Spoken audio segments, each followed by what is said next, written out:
오늘 시간에는 가나안 7족속을 정복하기 위한 두 가지 핵심 조건은 무엇인가? 라는 제목으로 함께 말씀의 은혜를 나누기를 원합니다. 오늘도 거룩한 주일을 맞아 주님 앞에 예배하러 나온 우리 사랑하는 성도들과 또 온라인으로 함께 예배드리는 모든 성도들을 사랑하고 축복합니다.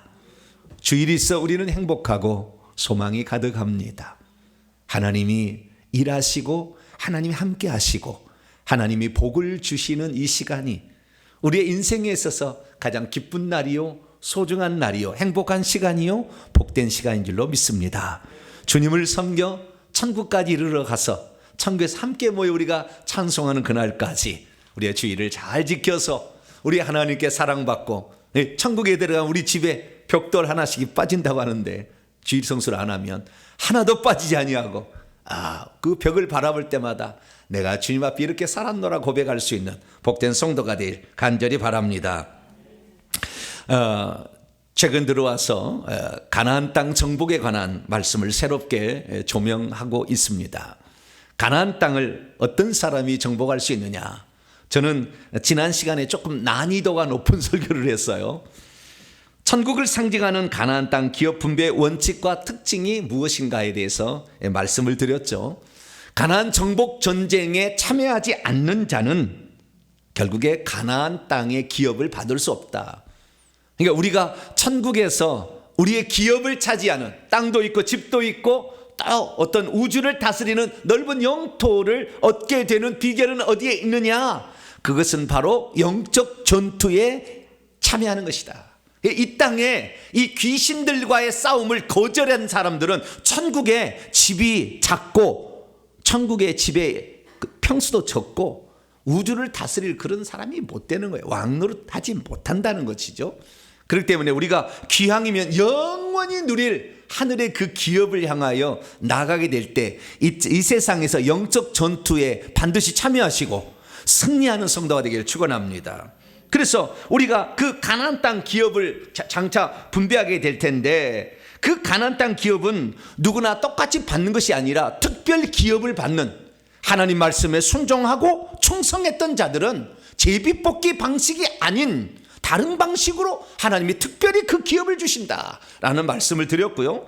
영적 자손을 많이 낳는 자는 많은 영토를 차지할 수 있다. 그 말씀도 드렸으며 뿐만 아니라 우리가 영적 전투에 참여하면서 아간처럼 죄를 짓게 되면 결국에 그 땅의 누님으로부터 제외될 수도 있다 라는 말씀을 드렸고, 뿐만 아니라 영적 전쟁에 참여하는 자는 남녀 구별이 따로 없이 여자도 기업을 받을 수 있으며 한 번 받은 기업은 다른 데 넘어가지 아니하고 영원한 나의 기업이 된다라고 말씀드렸으며, 뿐만 아니라 우리가 그 기업이 적다라고 생각된 사람은 개척할 수가 있다. 아직도 정복되지 않는 우리 속에 남아있는 악한 영들을 쫓아내게 되면 우리가 하늘에서 받을 그 땅의 영토는 넓혀진다. 할렐루야. 우리 부모가 예수 믿지 않았으면 우리가 처음부터 시작할 때 하늘의 영토는 너무 적어요.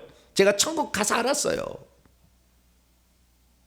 우리 부모가 예수 그리스도를 믿어가지고 영적 전투에 참여했으면 우리는 예수 믿을 때부터 벌써 넓은 영토에 집을 지을 수 있는 넓은 영토를 차지하는데 저는 너무 적더라고요. 그래서 깜짝 놀랐어요. 왜 그럴까 봤더니 영적 전투에 참여해 본 적이 없거든. 우리 조상들이. 왜?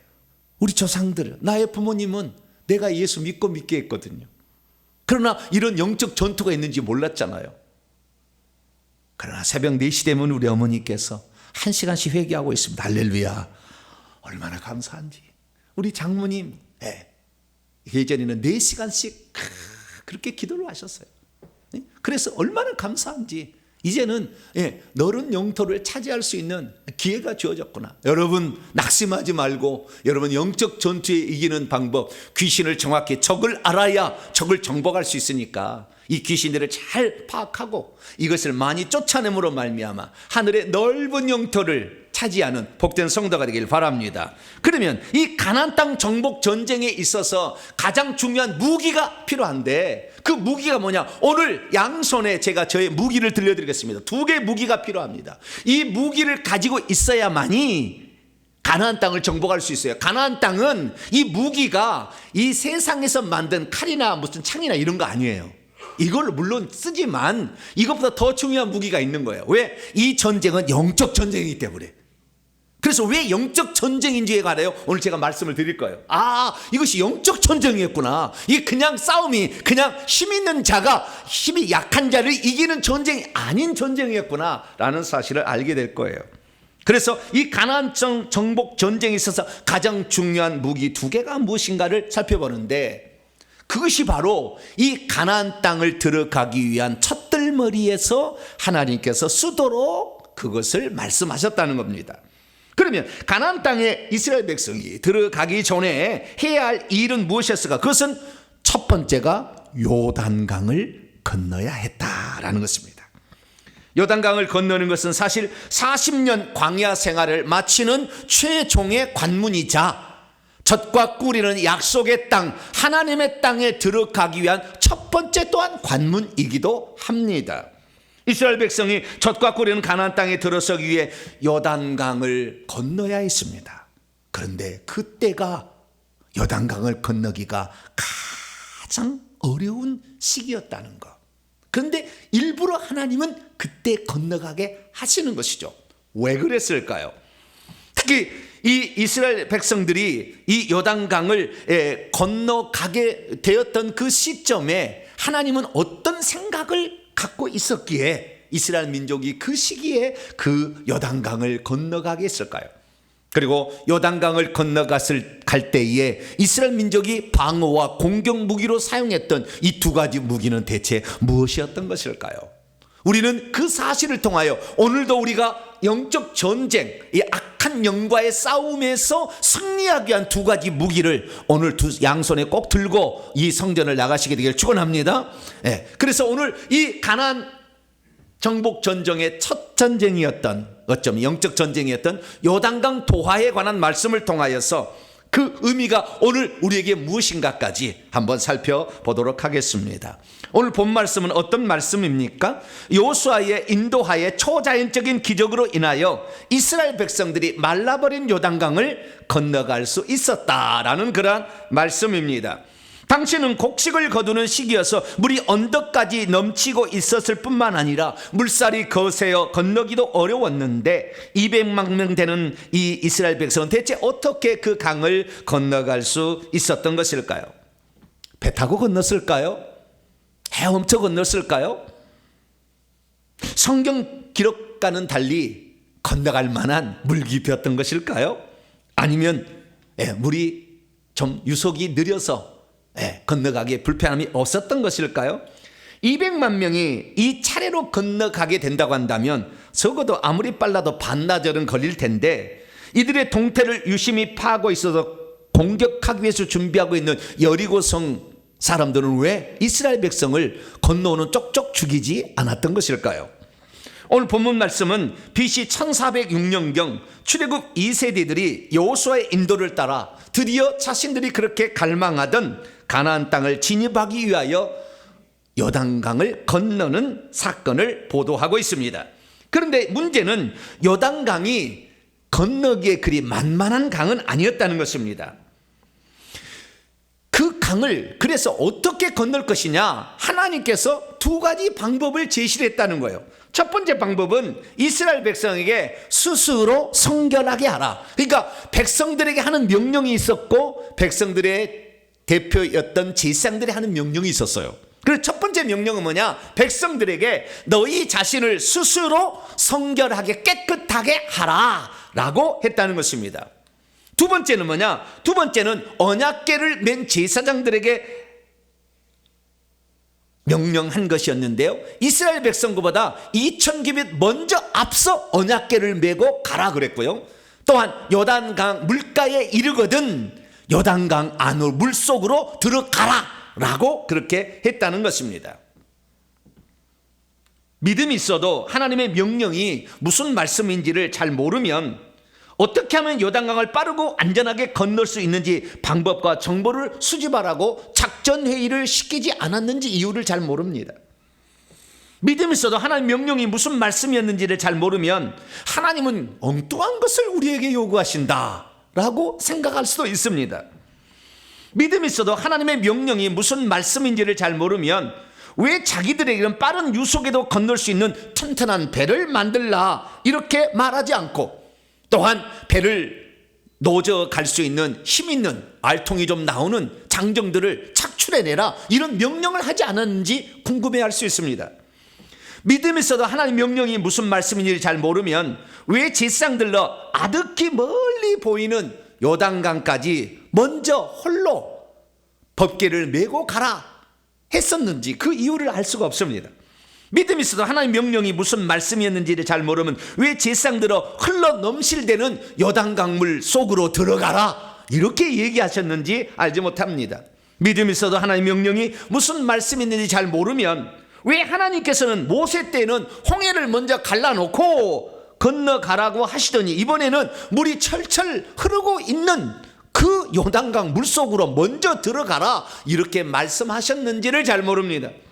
그러면 우리 성도들은 하나님께서 이스라엘 백성에게 명령하신 그 의미를 정확히 깨닫고 오늘날 우리의 삶의 영적 전투에서도 반드시 승리할 수 있는 두 가지 무기를 확보하는 복된 성도가 되길 축원합니다.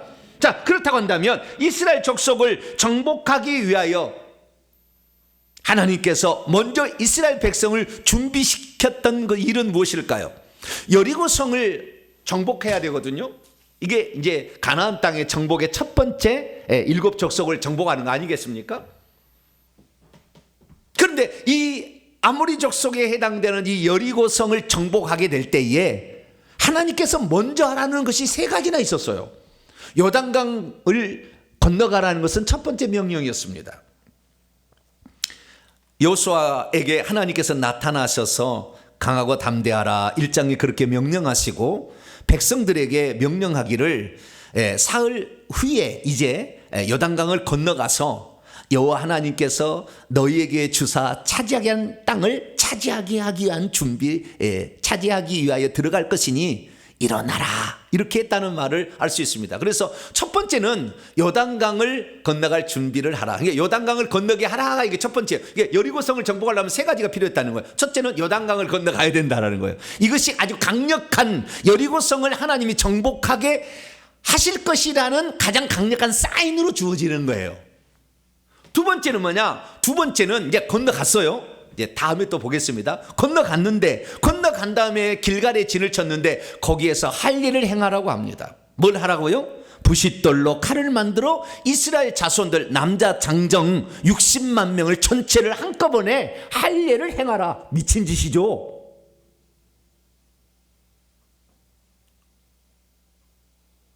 왜 그렇습니까? 과거 우리가 창세기에서도 우리가 배웠지 않습니까?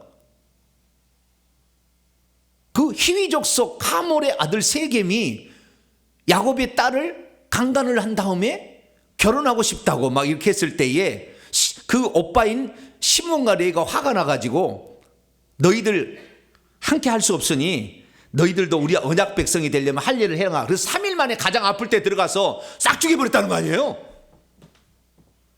그럼 지금 여리고성 지금 왕이 말이죠. 정탐꾼이 다녀갔다는 사실도 다 알고 있는데 이스라엘 백성이 할 일을 받아가지고 아무것도 못 움직이고 장정들이 다 지금 나자빠져 있다. 미친 짓이잖아요. 할 일 받으라는 것은. 그런데 하나님은 그렇게 시켰다는 거예요. 왜 그랬을까요?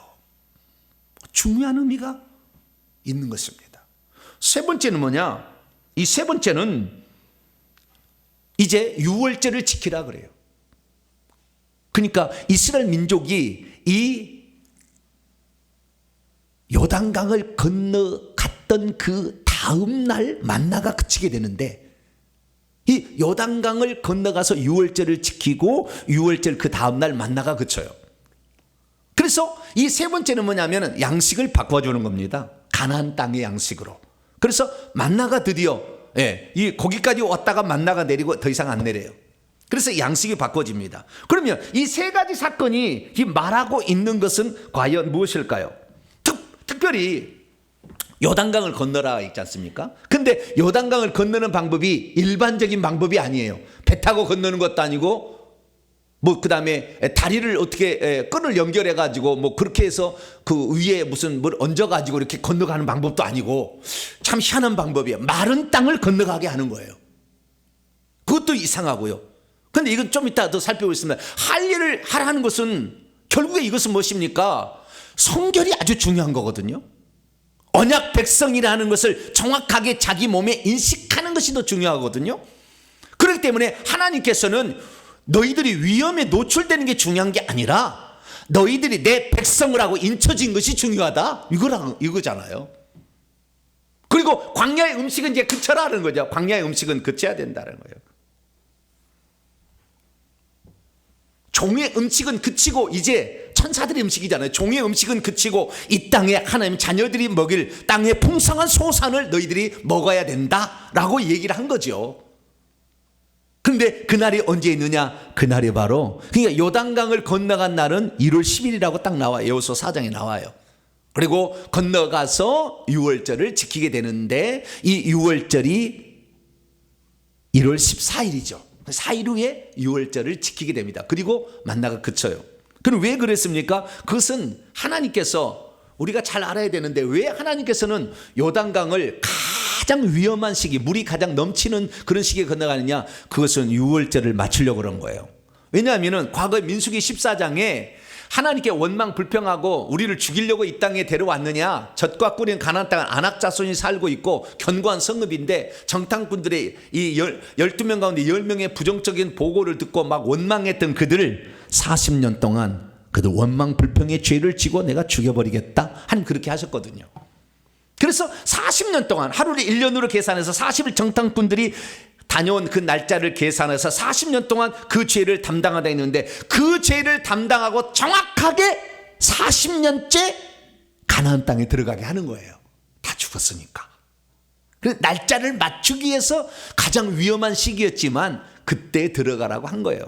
그래서 우리가 이 4장 10절 보면 첫째 달 10일 1월 10일이죠. 이스라엘 민족이 출애굽하게 될 때 1월 10일 날 어린 양을 6월절 어린 양을 선택해서 잡는 6월절은 아니 보관해서 검사했다가 1월 14일 해질 때에 잡지 않습니까? 그날을 딱 맞춘 거예요. 그래서 그날 가라고 한 것입니다. 자, 그러면 요단강을 건널 때 그때 요단강은 대체 어떤 상태에 있었던 것입니까? 요단강을 건너기에는 가장 쉬운 때였습니까? 아닙니다. 요단강을 건너는 그때는요 1년 중 최고로 요단강 물이 불어나는 시기였다는 것입니다. 다시 말해서 요단강을 건너기에 가장 안 좋은 때였지만 그럼에도 불구하고 하나님은 그때 그것을 건너가라고 한 것은 6월절에 정확히 40년의 기간을 끝내고 이제 들어가게 하기 위한 그 목적도 있었을 뿐만 아니라 하나님을 의지하게 된다고 한다면 어떠한 어려움과 시련과 역경이 찾아온다 할지라도 문제가 되지 않는다라는 사실을 그들에게 철저히 훈련시키기 위함이었죠. 그러니까 출애굽한 1세대들은 모세가 홍해를 가른 장면을 경험을 했지만 출애굽 2세들 광야에서 태어나서 이제 요단강을 건너 젖과 꿀이는 가나안 땅에 들어갈 백성들은 그걸 보지 않아서 얘기만 들었어요. 그런데 그들이 하나님이 얼마나 초자연적으로 역사할 수 있는 전능자인가를 봐야만이 가나안 땅에 그 무서운 데를 들어갈 거 아닙니까? 그래서 철저하게 그것을 볼 수 있도록 하나님이 기회를 그들에게 준 것이죠. 그런데 우리는 오늘 말씀을 통하여서 이 가장 물이 많은 시기였다는 것을 알 수가 있습니다.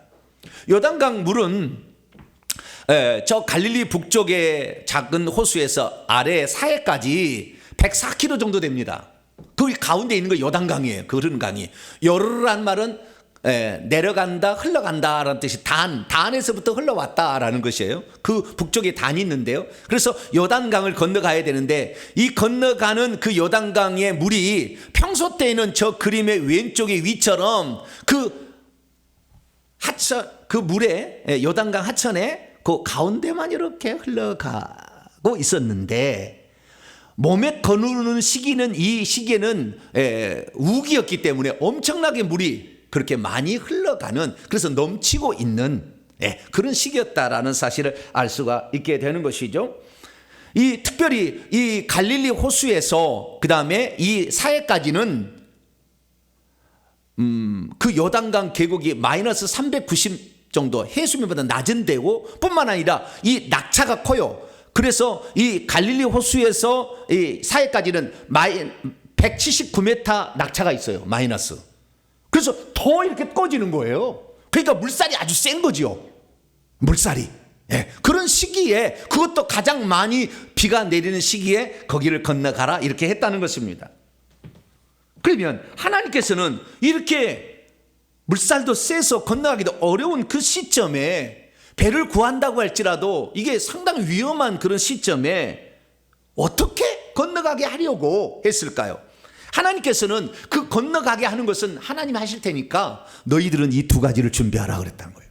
첫 번째 뭐냐? 첫 번째는 너희 스스로 성결하게 하라라고 했다는 것입니다. 그러니까 이스라엘 민족이 요단강을 건너가기 위해서 배를 만들라 그렇게 안 했다는 거예요. 아니면 그 다리를 만들라, 끈을 연결해 가지고 그 위에다 어떻게 해서 다리를 만들라 그렇게 얘기하지 아니하고, 그 이스라엘 백성이 요청하는 것은 뭐냐면 너희 스스로 자신을 거룩하게 하라, 성결하게 하라, 깨끗하게 하라 라고 명령을 했다는 것입니다. 그러니까 요단강을 건너가는, 그래서 적을 침노하기 위해서 준비할 첫 번째 무기는 성결이었다는 거예요. 왜 그렇습니까? 가나안 땅 정복 전쟁은 힘으로 이기는 전쟁이 아니라 영적 싸움이었어요. 여리고성이 어떻게 무너졌습니까? 이스라엘 백성이 밀었습니까? 천사가 다 와서 밀어서 두 겹이 되는 그것이 다 무너진 거 아니겠습니까? 외친다고 목소리가 얼마나 큰데 무슨 돌벽이 무너지겠습니까? 불가능한 일이잖아요. 영적 전쟁인 것이죠. 그래서 이 거룩한 전쟁을 치를 준비를 하려면 너희들이 더러운 것이 있으면, 너희들이 죄가 있으면 안 된다. 그 죄를 깨끗이 청소하지 않으면 안 된다. 그것이 있으면 오히려 가나안 땅 민족을 치는 것이 아니라 너를 내가 칠 수가 있다, 그런 거 아니에요? 그렇기 때문에 하나님께서는 이 거룩한 전쟁을 치르기 위해서 먼저 준비해야 될 무기는 너희들의 거룩함이다 라고 말씀을 하셨다는 것입니다. 그래서 그들이 거룩함이라는 것은 뭐냐면 3일 동안 준비를 했어야 되는데, 이 3일 동안 어떻게 했느냐? 포도주나 독주를 마시지 말고,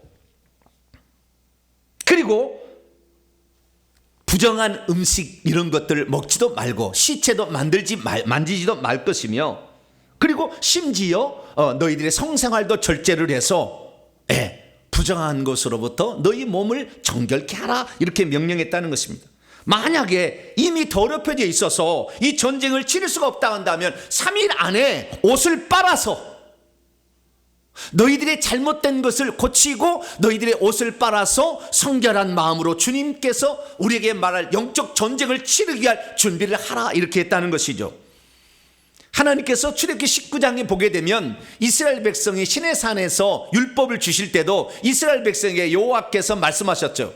모세야, 너는 백성이로 가서 오늘과 내일 그들을 성결하게 하여 그들에게 옷을 빨게 하고 셋째 날을 기다리라. 내가 그때 나타나서 너에게 율법의 십계명을 줄 것이니라 이렇게 말씀하셨지 않습니까? 그래서 이스라엘 백성으로 하여금 성결케 하는 첫 번째, 그러니까 요단강을 건너가는 것은 배를 만든 게 아니고 첫 번째는 너희들 스스로 성결케 되는 것이다 라고 말했다는 것입니다. 두 번째 명령은 뭡니까? 그것은 이 제사장들에게 하는 명령이었는데요, 언약궤를 어깨에 들쳐 메고 백성들 앞에 먼저 가라는 것입니다. 그리고 요단 물가에 이르거든 그 흘러내리는 물, 철철 지금 넘쳐 흐르고 있는데 그 물 속으로 들어가라 이렇게 명령을 했다는 것이죠. 여러분이 제사장이었다고 한다면 어떤 마음이 들었겠어요? 요단강 물을 먼저 갈라놓고 들어가라고 하면 좀 좋을 텐데 하나님이 좀 짓궂은 하나님이 아니신가? 좋게 생각하면, 나쁘게 생각하면 우리를 죽이려고 그러시오? 그럴 수 있잖아요. 그런데 하나님께서는 제사장들에게 먼저 너희들은 나를 위하여 구별되어 이스라엘 백성을 거룩하게 하는 자들 아니냐, 너희들이 먼저 들어가야 된다, 솔선수범해야 된다 이렇게 얘기하는 거죠.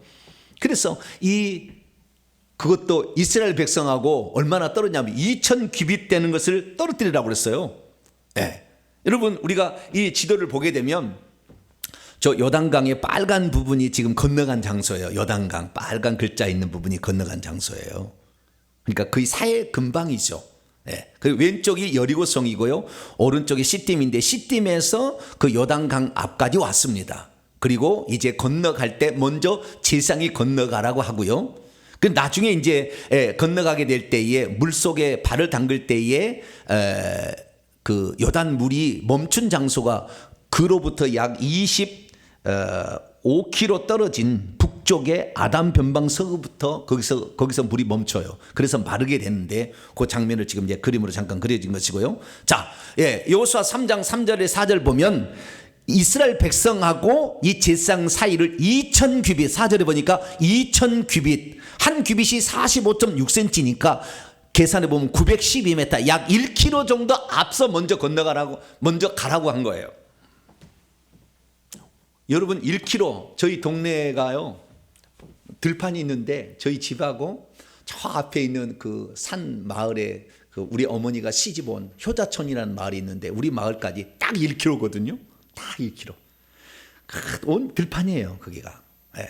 이 좌우로는 이렇게는 4km고 이렇게는 1km거든요. 앞뒤로는. 근데 아스라이 보여요. 1km 정도가 아스라이. 사람은 잘 안 보이고 버스 지나가면 이렇게 살짝 보이는 그런 거예요. 아주 멀리 가는 거예요. 아니 뒤에 장정들이 딱 포진하고 있어서 법계 가면 바로 뒤에 따라와야 든든할 거 아니에요. 그런데 1km 떨어져 있으면은 세상 다 죽어 나 죽어 해도 못 쫓아오잖아요. 예? 지켜줄 사람이 하나도 없는 거예요, 사실. 예. 그래서 이때는요, 여러분 주의 종들은 간을 배 밖에 내놔야 돼요. 예. 그래 가는 거예요, 그 길을. 예. 이 1km 정도 떨어진 데를 먼저 가라 이렇게 얘기를 했다는 것입니다. 제사장들은 무슨 배포가 있어서 장정들이 뒤에 이렇게 포진하지도 않는데 불구하고 1km나 떨어진 그 앞에 먼저 갔고 요단강물이 넘실대는 그 요단강물을 밟고 그 안에 들어갈 수 있었던 것일까요? 그것은 단 한 가지 이유 때문입니다. 예, 그것이 바로 어디에서 나오느냐? 주여. 오, 성경 구절이 같이? 안 나왔네. 여러분 성경 구절을 보셔야 돼요. 11절 말씀을 보세요. 주여, 이게 빠졌네요. 11절 있습니다. 시작. 보라, 온 땅의 주의 언약궤가 너희 앞에서 요단을 건너가느니. 자, 이 하나님께서는 지금 요단강을 건너갈 때 언약궤를 건너가는 것으로 표현하고 있습니까? 제사장이 건너가는 거 표현하는 거 있습니까? 언약궤가 건너가는 것으로 표현하고 있다. 내가 건너가는. 그러니까 언약궤라는 의미는 뭐냐면 그 언약궤는 하나님이 그 안에 계시는 거잖아요. 왜? 처음에 언약궤를 만들 때 모세에게 내가 거기서 너와 만날 것이고 내가 너에게 명령할 모든 일을 너에게 이를 장소가 법궤 위다 이렇게 얘기한 거 아니에요? 그러니까 하나님이 거기에 계신다라는 의미고 그 속에 십계명 두 돌판을 넣으라 그런 거예요. 그래서 그 안에는 십계명 두 돌판이 넣으니까 내 말이 중요하다라는 것이지 않습니까? 그러니까 하나님의 임재를 상징하는 것이니까 하나님이 먼저 건너간다 그런 의미였다는 거죠. 그렇기 때문에 이스라엘의 제사장이 겁시 없이 적이 쳐들어오면 그냥 죽는 것이고 뒤에 보호할 자가 없으니까. 그럼에도 불구하고 그 다음에 물에 휩쓸려서 죽을 수도 있었으나 그것이 두려워하지 않고 건너갈 수 있었던 것은 주님께서 언약궤가 건너가는 것이다. 너는 너희들 언약궤를 건너갈 책임만 있는 것이지 언약궤가 건너가는 거다 이렇게 얘기를 했다는 것이죠. 그렇기 때문에 하나님께서는 그 언약궤가 건너가기 때문에 너희들은 두려워하지 말고 하나님이 차마 너희를 죽이겠느냐? 그런 거잖아요. 그래서 이 언약궤를 맨 제사장들은 담대하게 그 안에 들어간 것입니다. 그래서 이스라엘 백성들은요 이 모세를 통해서 잘 알았던 것이죠. 무슨 일이 있었느냐? 민수기 10장에 보면 여호와의 언약궤가 항상 3일 길을 먼저 이렇게 앞서 갔는데 그래서 쉴 곳을 찾았을 때에 궤가 떠날 때는 모세가 기도를 했습니다. 여호와여 일어나사 주의 대적들을 흩으시고 주님 먼저 가시니까 주를 미워하는 자가 주 앞에서 도망치게 하옵소서 기도를 했고 궤가 다시 진영 안으로 들어올 때는 여호와여 이스라엘의 뭔 적들이죠? 주여 글자가 잘 안 보이려고 그래. 종족들에게로 돌아오소서 이렇게 했다는 거예요. 그러니까 이 언약궤라는 것은 하나님을 상징한다는 것을 이스라엘 백성은 알고 있었기 때문에 하나님이 스스로를 보호한다, 당신이 전능하심을 스스로 지키신다 라는 것을 알았기 때문에 제사장들은 두려웠지만, 안 두려웠지는 않았겠죠. 두려웠지만 다리가 덜덜덜 떨렸을 거예요, 맨 앞에 하는 사람은. 그래도 그 물가에 자기의 발을 담그게 되었다라는 사실을 알 수가 있게 되는 것이죠. 그렇습니다. 이 이스라엘 백성들이 이 요단강, 특히 제사장들이 요단강 물에 먼저 발을 담글 수 있었던 것, 보호할 자도 없었고 군인도 없었고, 적이 앞에 있다고 한다면 막 기습작전으로 죽임을 당할 수 있었으나, 그러나 그 자리에 들어간 것은 여호와가 건너간다, 할렐루야, 그것을 알았다는 것입니다. 그래서 요단강 도하가 주는 영적 의미는 무엇입니까? 딱 세 가지로 요약될 수 있는데요, 크게는 두 가지고 나머지는 부수적인 한 가지입니다. 첫 번째는 뭐냐? 젖과 꿀이는 약속의 땅에 살고 있는 가나안 7족속, 곧 악한 영들과 싸우기 위해서는 스스로 자신을 정결케 하는 일이 영적 무기다. 힘으로 전쟁하는 것이 아니다 라는 사실을 분명하게 그들에게 계시를 해줬다는 것입니다. 그렇습니다. 우리가 죄를 가진 채 영적 싸움을 할 수 없는 거예요.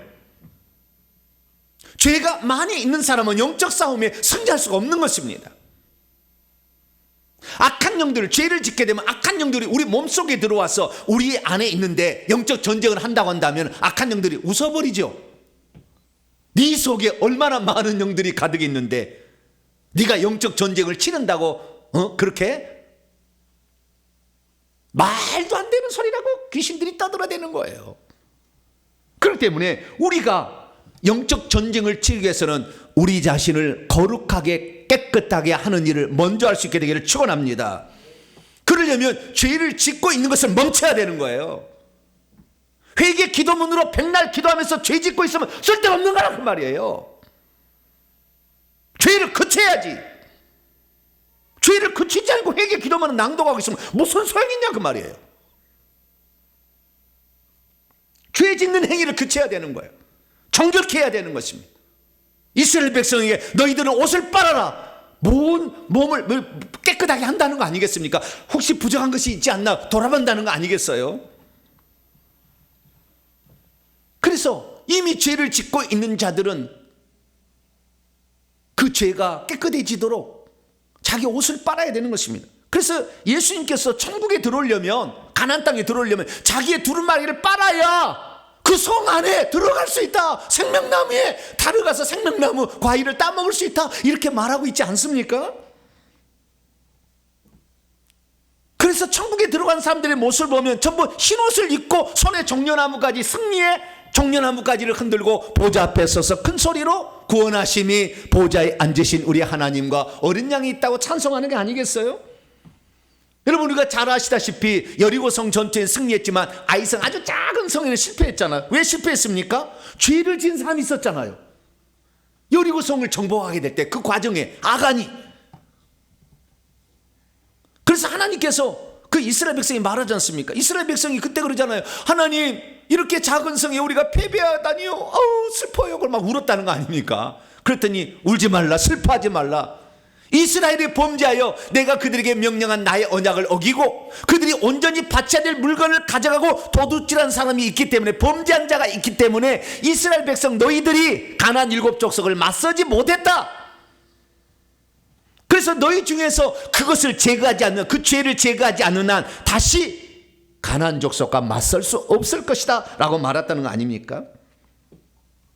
그래서 너희 백성이 이렇게 거룩하게 해서 스스로 거룩하게 하는 것만이 이 영적 전쟁을 치르는, 원수를 이길 수 있는, 원수를 맞설 수 있는 가장 확실한 방법이라 했다는 거예요. 여러분들 영적 전쟁을 치러서 전쟁에 승리하기를 원하십니까? 죄를 그치시기를 바랍니다. 혹시 더럽혀졌다면 빨리 옷을 빨듯이 예수의 피로 우리의 죄를 씻어서 깨끗한 흰옷을 준비하기를 축원합니다. 그것이 바로 가나안 땅을 정복하기 위한 첫 번째 무기라는 사실을 기억할 수 있게 되기를 축원합니다.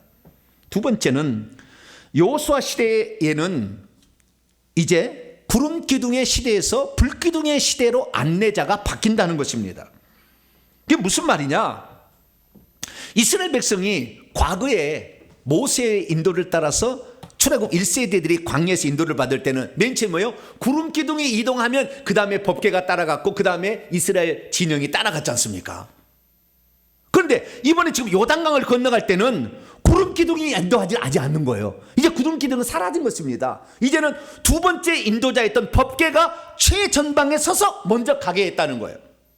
그럼 왜 하나님께서는 이 요단강을 건너갈 때 법궤를 면 제사장들이지만 제사장이 중요한 게 아니라 법궤가 중요한 거거든요. 법궤를 먼저 앞세느냐, 이것을 우리는 알아야 된다는 거죠. 이것은 무엇을 말하는 것입니까? 결국에 우리가 알 수 있는 것은 이 새로운 시대가 도약이 되면 그 시대에는 하나님의 말씀을 맨 앞에 믿고 신뢰하고 그것을 무기 삼아야 된다, 이걸 말하는 거예요. 그래서 이스라엘 백성의 언약궤를 맨 지상들에게 먼저 물가로 들어가라 이렇게 말씀하지 않았습니까? 출애굽 2세대들이 이제 가나안 땅을 들어갈 때는 인도자의 방식이 달라진다는 것입니다. 이전에는 하나님께서 이제 구름기둥 불기둥으로 안내했지만 사실 구름기둥 불기둥이 무엇입니까? 구름기둥 불기둥은 사실 천사를 의미하는 거잖아요. 좀 이따 살펴보겠습니다만, 그래서 이 신약에 들어와서, 자, 모세 시대와 여호수아 시대는 구약과 신약의 차이예요. 모세로 하여금 젖과 꿀인 가나안 땅을 직접 들어가지 못하게 한 것은 율법을 가지고 천국 못 들어간다는 겁니다. 믿음과 회개를 했던, 말씀과 정결을 가지고 있었던 여호수아 세대가 들어간다는 거거든요. 여호수아는 예수하고 예수하는 예수님을 의표하는 거니까 모세는 율법을 예표하는 것이고 여호수아는 복음을 예표하는 거 아니에요, 예수님을. 그래서 복음의 시대에는 어떤 인도를 받느냐, 이 구름기둥 불기둥이라는 천사의 이 보조적인 방법이 아니라 이제는 직접적인 하나님의 말씀의 인도. 그래서 말씀이 육신이 됐고 예수님이 왔을 때 예수님을 따라서 가야 된다는 것을 말해주고 있다는 것이죠. 사실 모세가 이스라엘 백성 출애굽 1세대를 인도할 때는 어떻게 했냐면은 홍해를 가를 때도요, 방식이 달랐어요. 지금하고 요단강 가를 때고. 왜냐하면 먼저 홍해를 갈라놓고 이스라엘 백성이 건너가라고 하는 거예요. 이게 기적을 보고 하나님이 살아계심을 알았다면 건너가라는 것이고, 이번에는 뭐냐면 하나님의 살아계심을 믿는다면 먼저 행동을 옮기면 기적은 뒤따라온다라는 거예요. 그래서 여러분, 신약의 시대, 오늘 시대에 가장 중요한 건 뭐냐면 믿음이에요. 믿음. 하나님의 말씀에 대한 믿음이에요. 그 말씀을 믿고 가면 그대로 이루어진다는 거예요. 너희 믿음이 있노라 하고 겨자씨 하나님 같은 믿음만 있으면 이 산들을 들려 바다에 빠져도 그대로 된다고 그랬잖아요. 그러니까 예수님께서 사복음서를 읽으면 계속 믿음을 너희 믿은 대로 될지어다. 믿음이 없는 폐역한 세대요. 뭐 베드로가 물에 빠질 때도 믿음이 적은 자요, 맨날 그러지 않습니까? 그래서 신약에 우리가 기적을 체험하는 방식이 구약의 기적을 체험하는 방식과 다르다는 거 알으셔야 돼요. 구약에는 먼저 기적을 보여주고 나 잘 안 믿으니까. 그렇지만 지금은 이미 성령이 오시고 예수 그리스도께서 구속사를 완성한 다음부터는 우리의 믿음을 먼저 내보여야 된다는 거예요. 주님께서 하신 말씀을 그대로 믿어야 돼요. 아직 기적이 안 나타나도 그 말씀을 믿으라는 거죠. 그래서 예수님이 치유하실 때 대표적인 것이 요한복음 5장의 중풍병자인데 38년 된 중풍병자에게 어떻게 했느냐, 고쳐주고 침상을 들고 걸어가는 것이 아니라 일어나 내 자리를 들고 걸어가라, 그러면 네가 낫게 될 거라는 거예요. 38년 된 정도로 누워있어서 자기보다 먼저 다 물속에 먼저 들어가서 낫는다고 하는데 자기는 맨 나중에 들어갈 수밖에 없었던 이 사람에게 주님께서 뭐라고 해요? 일어나 내 자리를 들고 걸어. 이 양반아, 내가 일어나서 자리를 들고 걸어가려면 여기 있을 네가 없지. 아니 고쳐주고 걸어가라 그래야지. 이렇게 말할 거 아닙니까? 그런데 신약의 방식은 전부 다 그래요. 믿음을 먼저, 하나님의 말씀을 먼저 말하는 거, 그것을 믿고 행동에 옮기면 기적이에요. 사도행전 3장에도 베드로와 요한이 예수님처럼 똑같이 그러지 않습니까? 내게 있는 것은 아무것도 없지만 내게 있는 것은 내게 주노니 곧 나사렛 예수 그리스도 이름으로 걸어라.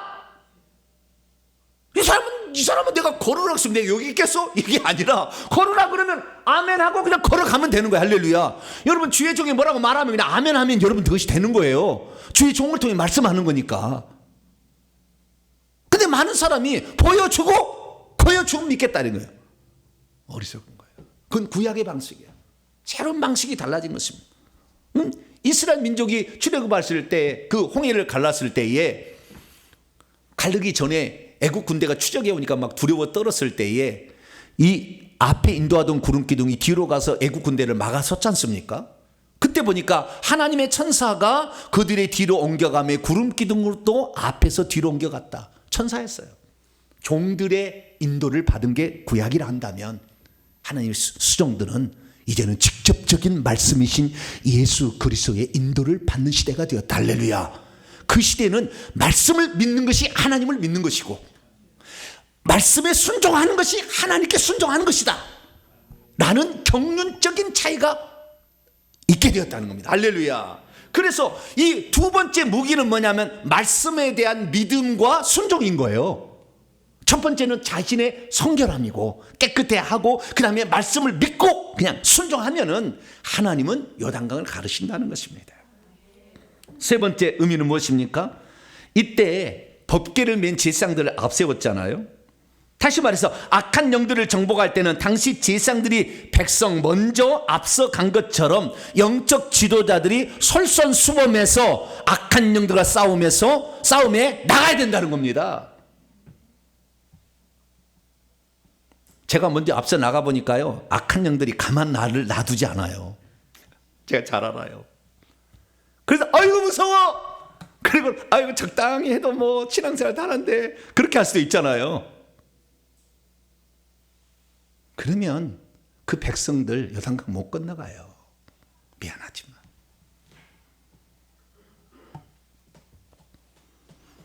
제사장들 하나님 말씀을 붙잡고 있는 거룩함을 이루게 하는 그 사람들의 앞서 먼저 가라. 뒤에 군사들이 없어도 1km 떨어져 있어서 도와줄 수 없어도 너는 법궤에 계신 하나님을 믿으라. 할렐루야. 그것을 믿고 가야 된다 그 말이에요. 주의 종들이 앞장서서 그 길을 가야만이 성도들이 따라오는 것이지 그 영적 전쟁을 치르지도 아니하고 앞서 가지도 아니하고 뒤에서 막 밀어 안 가면 총으로 쏴 죽인다. 이래서 될 일이 아니라는 것입니다. 그래서 영적 전쟁에는 영적 지도자들이 먼저 솔선수범해서 앞장서야 되고 가정에서 누군가가 하나님께서 그 남녀 구별이 없어요. 그 집안에 영적 가장으로 세운 사람이 있으면 그 사람이 앞장서서 끌어가야지. 자기 남편이 교회 안 나온다고 남편이 그냥 이런 영적 얘기 안 하는 그냥 편안한 얘기하는데 교회 가면 나간다고 나가는 거예요. 영적으로 앞장선 사람 이끌어 가야 되는 것이지 영적으로 무디에 떠져서 그냥 귀신에 사로잡힌 사람을 따라가면 그 일 같아요? 천만의 만만의 말씀입니다. 한번 살아보세요. 얼마나 어리석은지 몰라. 자기 남편은 편한 설교하는데 가면은 나는 교회를 나가겠대. 그래서 나가면 될 것 같아요? 집안 망하는 것입니다.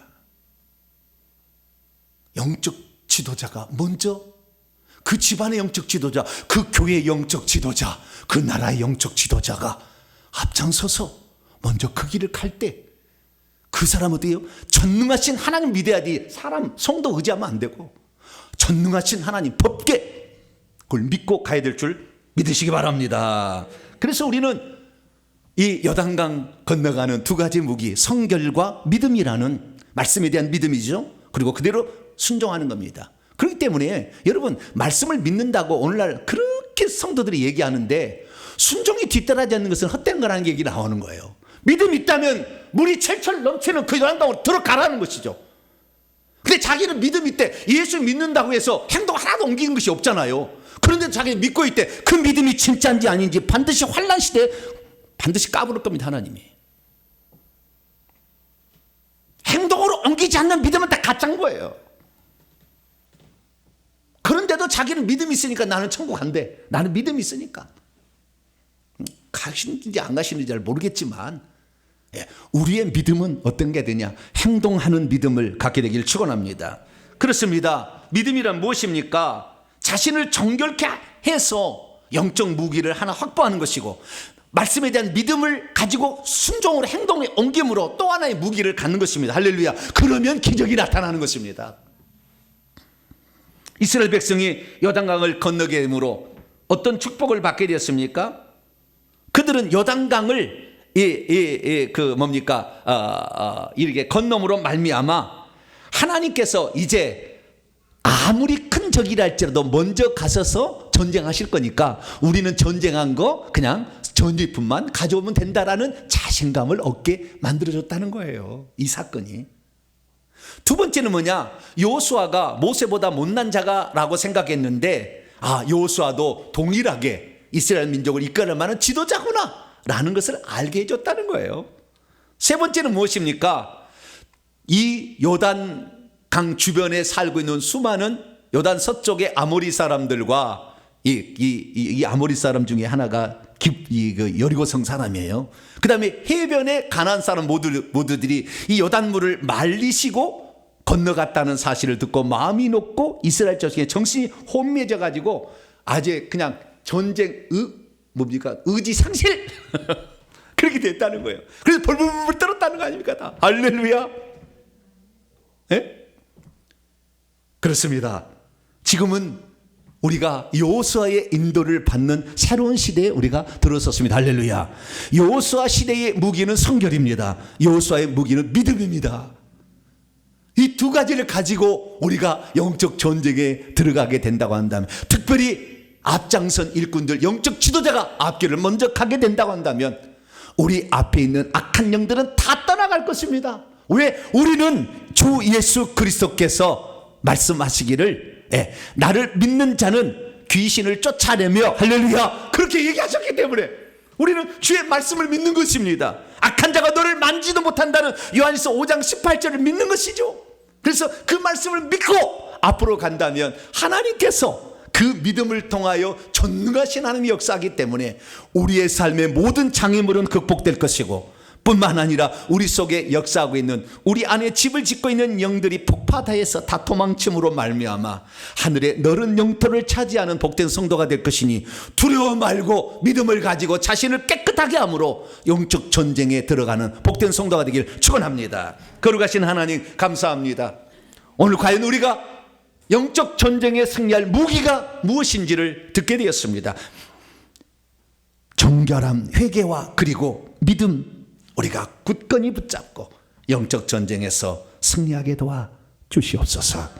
우리 주 예수 그리스도의 이름으로 기도하옵나이다. 아멘.